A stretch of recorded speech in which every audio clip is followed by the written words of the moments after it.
Welcome to New Mexico Black Rifle Operators Union. I'm your host, Sean. Rumble's being a turd. I have 2 videos up for this week. I was going to put a third one up for Friday.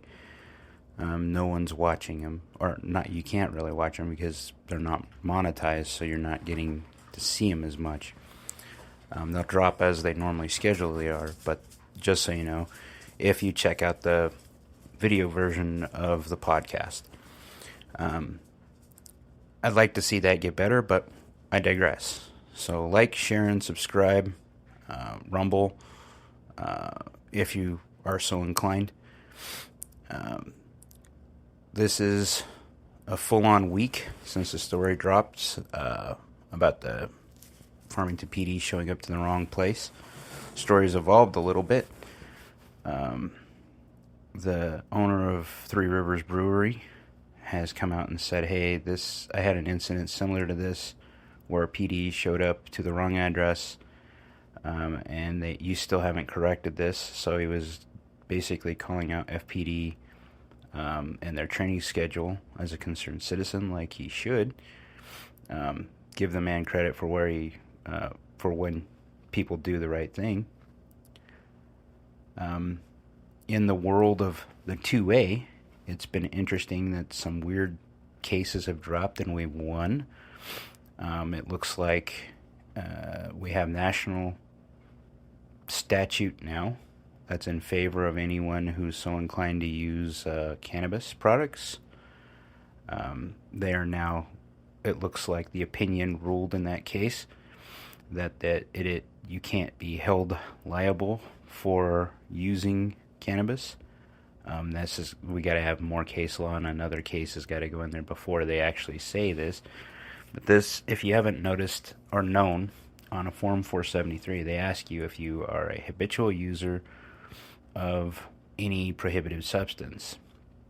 Now, the case that they were talking about with the marijuana case was the case law that they saw that the state was using, or the U.S. versus, I think it's called chamomile, or it's not the tea, it's something else, camoli or something. It's a weird name. Anyway, they were using cases about drunken laws that were in the 1700s and cases after the Civil War during the Reconstruction period as their case law to prove that you shouldn't be doing this. And with the new cases like the Bruin decision and the Heller decision that came down, they can't do that because they were supposed to look at the spirit or the actual language of the law exactly as it was written. And with that, it becomes just another intoxicant like alcohol. Now, I always tell you, Freeman, don't ask permission. You do you. I personally don't care what you do. That's part of the reason why I got into that business. But until then, I officially don't use the stuff. I just manufacture the stuff. But I'd like to see that get repealed because in high school, as I've said before, I inhaled. I know. It is no different than alcohol. If anything, you may want a bag of Cheetos. I've never seen high drivers, but I imagine that's a big thing now in New Mexico because this is the problem with our side in the 2A is we are freedom-loving people. But with freedom comes responsibility, and people don't always respond the best to responsibility. And sometimes you see stupid people do stupid things, like get in a car after they've got high or drunk, and that's not what you want to do. Don't endanger other people. That same thing can apply to people that carry a gun and don't know what the hell they're doing and either get killed or kill someone else, and they had no idea what the hell they were doing in the whole process. But it boils down to that mental thing, and I think that society's starting to see that more and more. If you look at, I have great hope, but it's not very high, because I know that there's a strong conservative audience to this podcast, but the conservatives will give it hell for a little while. Let me explain where I was going with this. This is a boycott for Budweiser and Anheuser-Busch and InBev in general.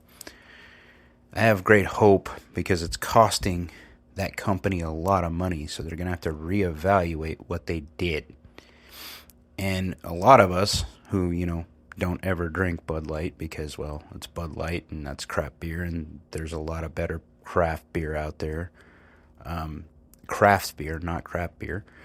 And I would suggest going and finding those anyway, but you see a lot of pissed off people right now, and they're saying somewhere between $3 and $6 billion that Budweiser has lost because of what they did putting Dylan Mullaney on there. To be blunt, I think the outrage is justified. The reason why everyone is so pissed off, and Budweiser needs to get this, is that we're not mad that Dylan, you chose a trans person. We're pissed off that you chose a trans person whose targeted audience is teenagers. So 2 problems here. Leave kids alone, number 1. Number 2, you're encouraging people to drink who are underage. Now, in the business I'm going into, you're not allowed to do that. Or that I am in addition to podcasting. Alcohol hasn't been able to do that forever until recently.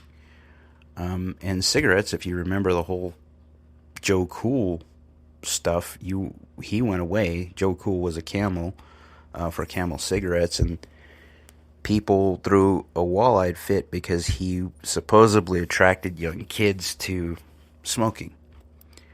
Well, isn't that what Dylan's trying to do? And by the VP of Anheuser-Busch's own admission, she's trying to attract a younger audience to them anyway. But that wherewithal, will they sustain their boycott? I don't think so. They did over Easter. It'd be nice to see them make this company pay, because it would send shockwaves that would reverberate to other companies.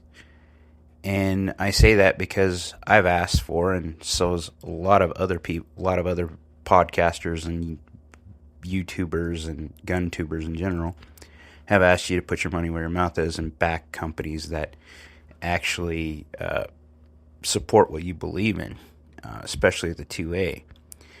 And yet you still see companies, the NFL was a prime example. NFL has came out several times against pretty much conservative audiences or libertarian audiences, and within a week you see people talking about, hey, did you see that catch on the NFL, whatever. So there's that little, I understand that people want to make a statement, but eventually human nature kicks in and they'll go back to what they love, and it doesn't matter. Now, it's different in the drinking world. I can say that because once you start a particular brand you like and you stick with it for a little bit, you probably jump ship. And we're in that golden hour for Budweiser that if they don't fix or correct themselves and the populace is still pissed off, they change brands, they start remembering that brand and they stick to that brand. And if that happens, that is a good thing because it will send shockwaves to Budweiser. I just don't see it happening. I watched a lot of cool things about that.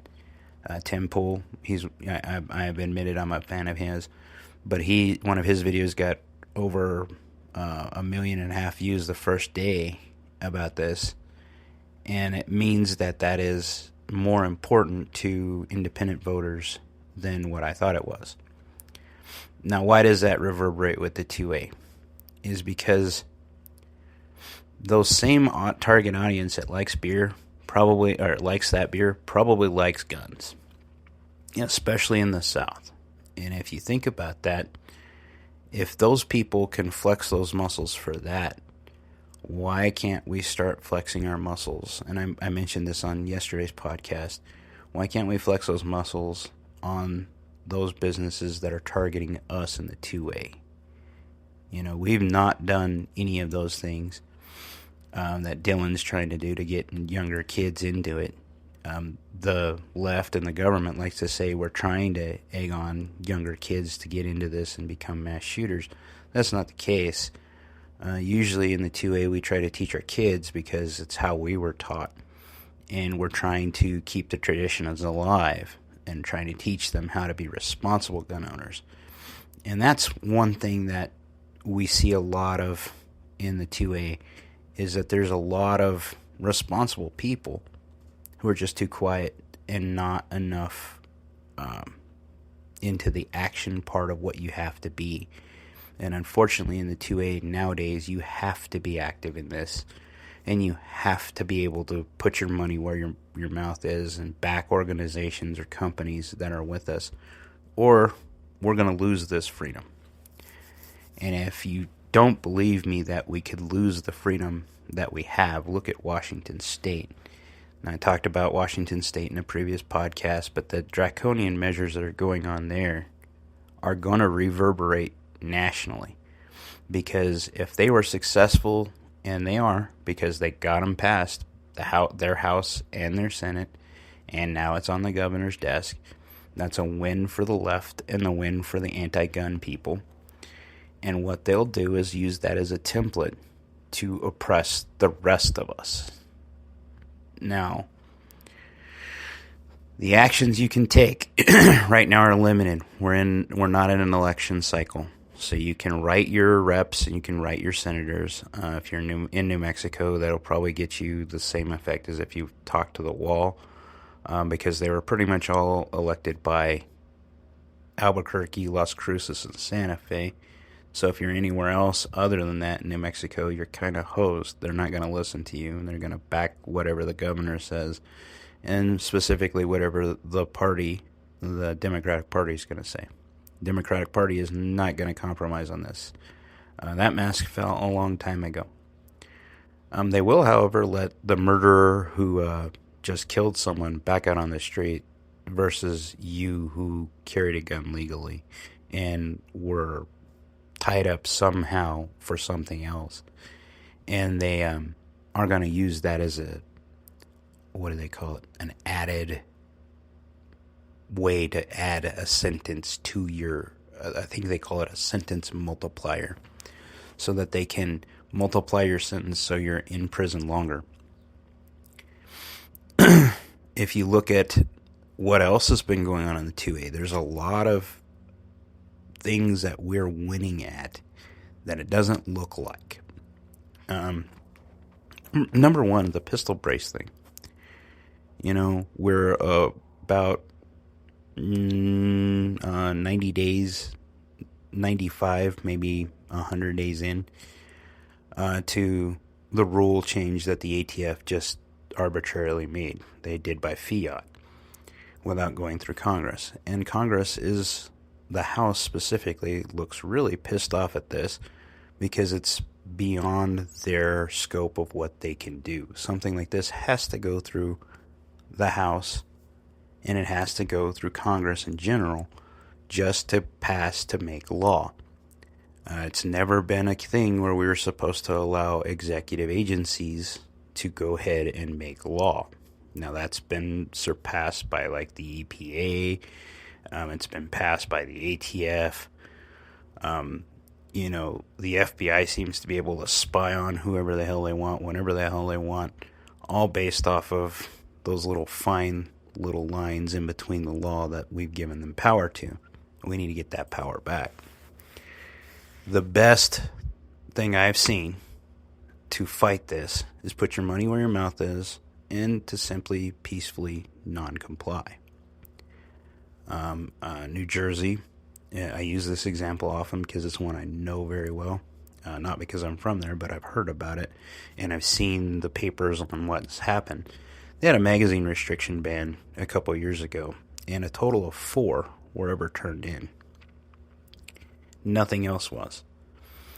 I bet you the same compliance was with the bump stocks. There were probably about 4 or 6 people that were stupid enough to hand in a piece of property that they bought to the federal government without compensation because they want to be on their side of the law.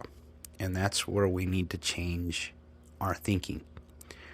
The law is the law, correct, but it doesn't mean you should follow it if it's legal, if it's not just. And I say that because slavery was legal. We shouldn't have followed that. The Holocaust, or the persecution of the Jews in Germany, was legal. It was actually a set of laws that were put into effect by the Nazis. And we're at that stage in the United States where we have those executive agencies coupled with a radical group of zombie cultists that will push hard to get what they want, not knowing all the facts of the situation, more specifically not caring, because it makes them look foolish. So they will push these, push the limits of what people will do, or what the government will do. And it's up to us, it's incumbent to the American people to finally say, no, we're done. We've listened, we've complied, we've had 3 years of your bull crap. Let's talk about that. Just this week, it was passed through the government that the COVID emergency is over nationally. Now we have a few more weeks, I believe, before the vax mandate that to come into the country expires.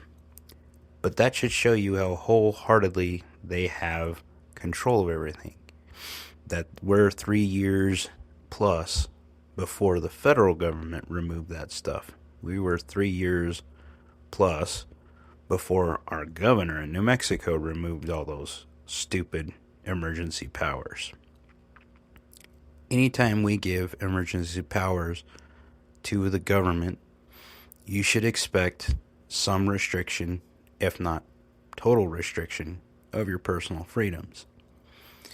And we need to get out of that mindset of the government's here to help. If anything, it looks like they are a corrupt organization that is only out for one particular faction's benefit currently. How do you fix it? Right now, the best thing you can do is just vote with your dollar. Make it economically untenable for people to keep doing what they're doing. If these companies are supporting the organizations you don't like, they need to go away. They need to pay. Until which time they either apologize, course correct 100%, or back out of politics 100%.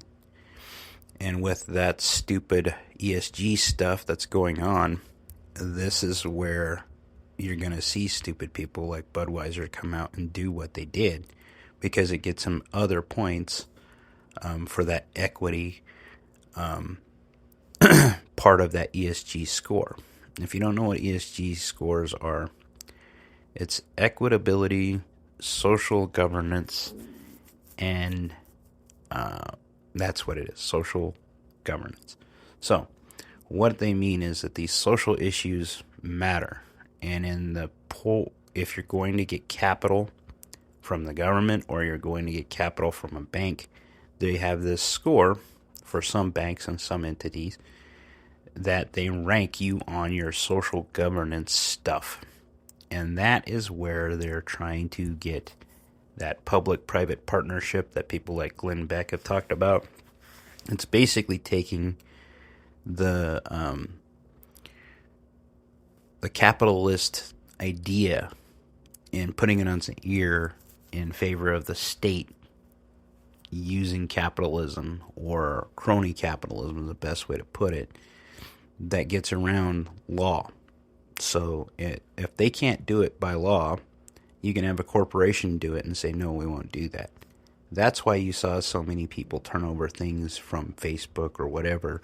Those big tech companies turn over things to the government because they can. Now, we're looking at what's going on in the world, and we're seeing this world after effects, and it's not worth. It's horrifying to see what's going on. And it makes you wonder about the 2A, if that's gonna exist. And the truth is, it always will. The war on the 2A will be even less successful than the war on drugs, because there's more of us and more law-abiding citizens that just want to carry or just want to have their firearm. And I'm looking at things, and I'll do an individual podcast probably tomorrow about this. I'll probably post a video about it because I want to show you some of the pictures. There are two groups of people on Twitter that are routinely showing what you can do with modern 3D printing, not metal printing. These guys are using PSR, print, shoot, repeat, I mentioned before, and there's another one, I think it's a Nicotoli or something like that. These guys are showing weapons that they've made 100%, except for key components, from printed material. Now, what does this do?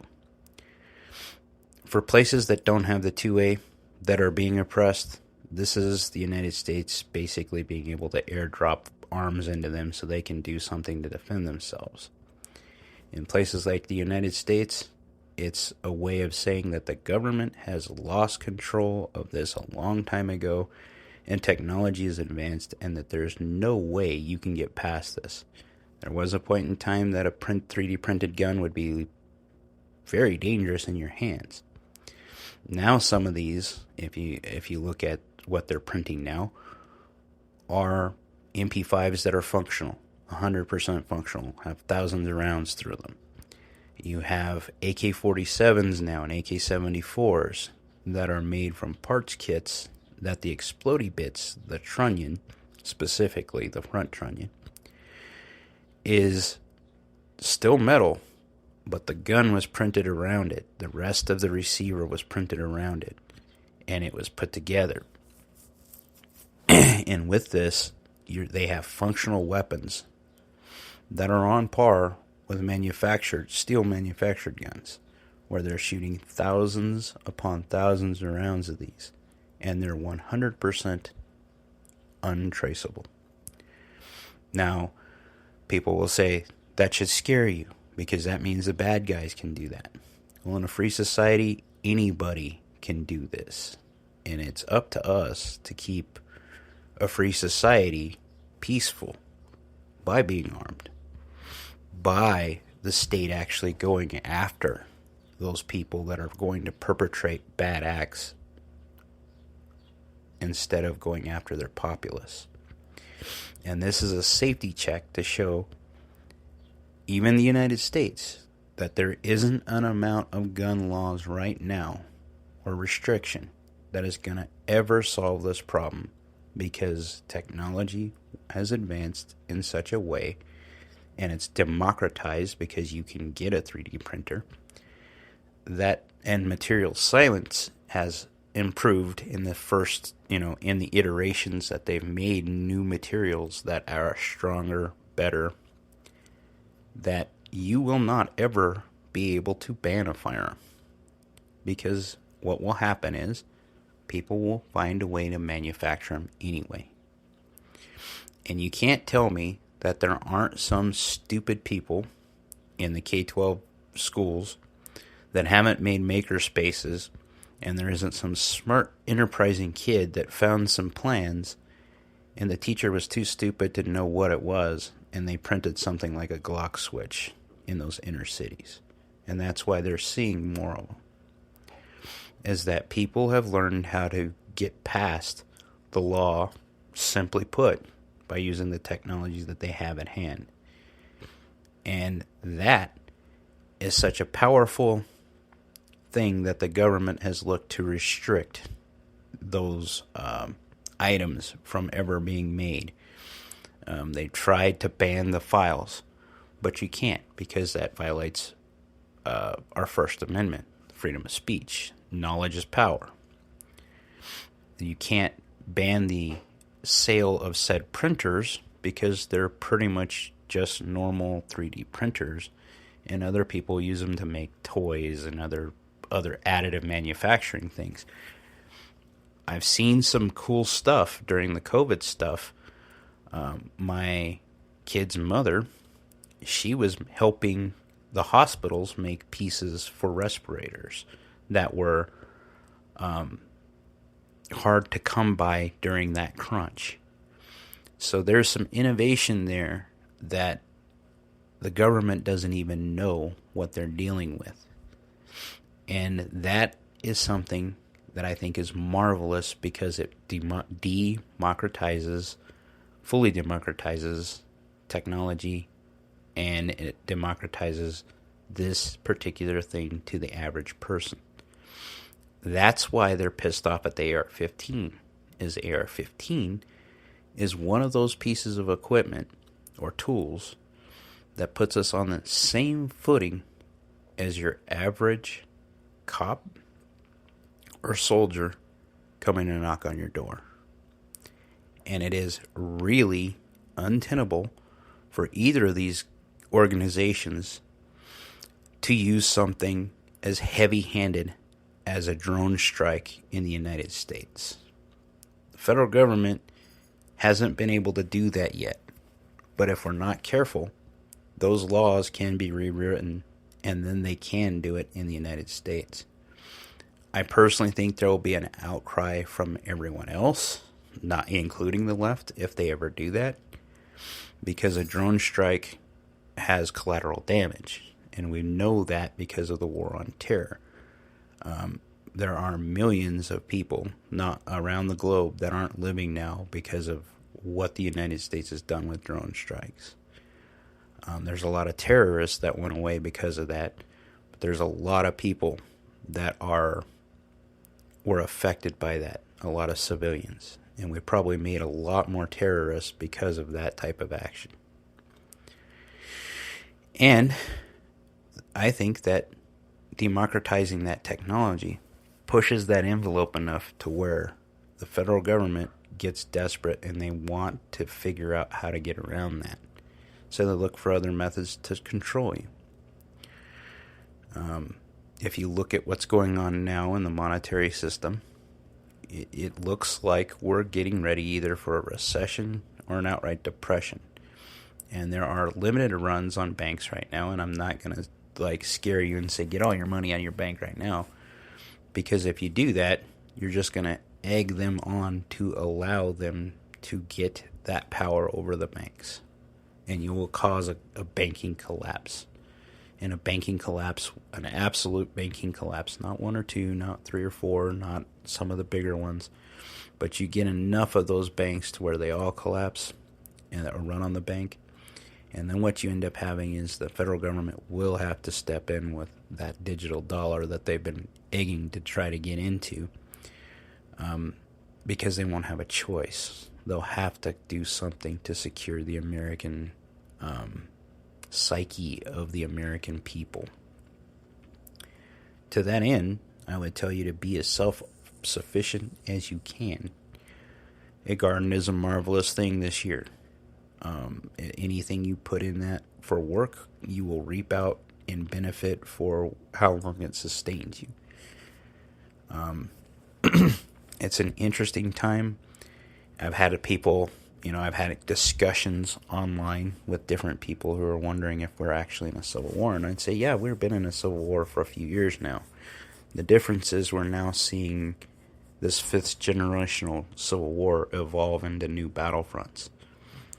Could it ever become kinetic? Probably. If it gets bad enough, it will. Most of the average people in the United States think of civil war and they think about a kinetic war. And that's not what's going on. If you look at that,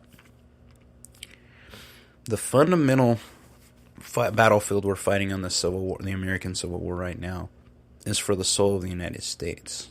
If you look at what some people call progressivism, isn't real progressive thought. It's actually regressive thought, and it's actually very communist if you look at what it's doing. It's the demoralization of the American people. That feeling of helplessness that you can't do anything, and God help you if you speak out of turn because they'll come for you anyway. And that's what it looks like what's happening right now. Eventually, though, you keep that boot on someone's neck, there's enough people that will get tired of it. And that's when you start seeing the kinetics. It's just now getting to that point where the right and those that just want to be left alone are finally understanding that they have lost the culture part of that Civil War and that they need to fight back aggressively and win. And that's why you're seeing things like the Budweiser stuff. Now, I mention that stuff continually because this is a bigger deal than a lot of people are talking about. And why? Because it's just, it's crap beer. Most of my friends and myself don't care. We've never drank Budweiser. But you think about the average American who just wants to be left alone, who does still watch football, who enjoys their sports, who watches TV. At the end of a hard day at work, a Bud Light may have been their let off for the day, their capper, not a lot of it, but just one or two. Now they've deprived them yet again of one other thing that they enjoyed, or at least that's how they see them. You do that enough, you put enough pressure on the American people, and they eventually flip the script and rise. And we've seen it with the left using this faux outrage over everything. This trans issue, I firmly believe, is being blown out of hand, and that there's a social contagion that has gotten into making this a popular thing, more popular than it ever was. You seeing a lot of goofy weirdos coming into spaces who virtue signal about said issue or other issues related to it. You're seeing the left advocate right now for something called a MAP, or a minor attracted person. Basically a pedophile. They're trying to normalize or progress those thoughts in their mind to make it acceptable in the American ethos. And it's not. The American ethos, there's a contract that the left likes to use often, and I mentioned this before. They like to say there's a social contract, and you have to abide by this social contract if you're going to live in today's society. They then neglect that social contract and try to put other pieces into it. Because there was never a point in time where their behavior was normal up until very recently in the American world. And the longer it's tolerated, and the longer it's not objected to or smashed, they will continue to grow and fester. And as long as people don't want to take those actions and make themselves just a little inconvenient, or make their life just a little inconvenient, they'll conform because they're afraid. And I can tell you right now that if there's enough of us that just say no, we're done, they'll back off because they don't have a choice. So I've prattled on and rattled for this to give you an idea of where we're at, where we're going, and what we need to look at. And there's some cool aspects to this where we see our freedom coming back because of, to be blunt, judges that Trump got in while he was in. So give credit where it's due. But if we don't speak up, you don't start doing something, we're going to lose it. Like, share, subscribe, be great.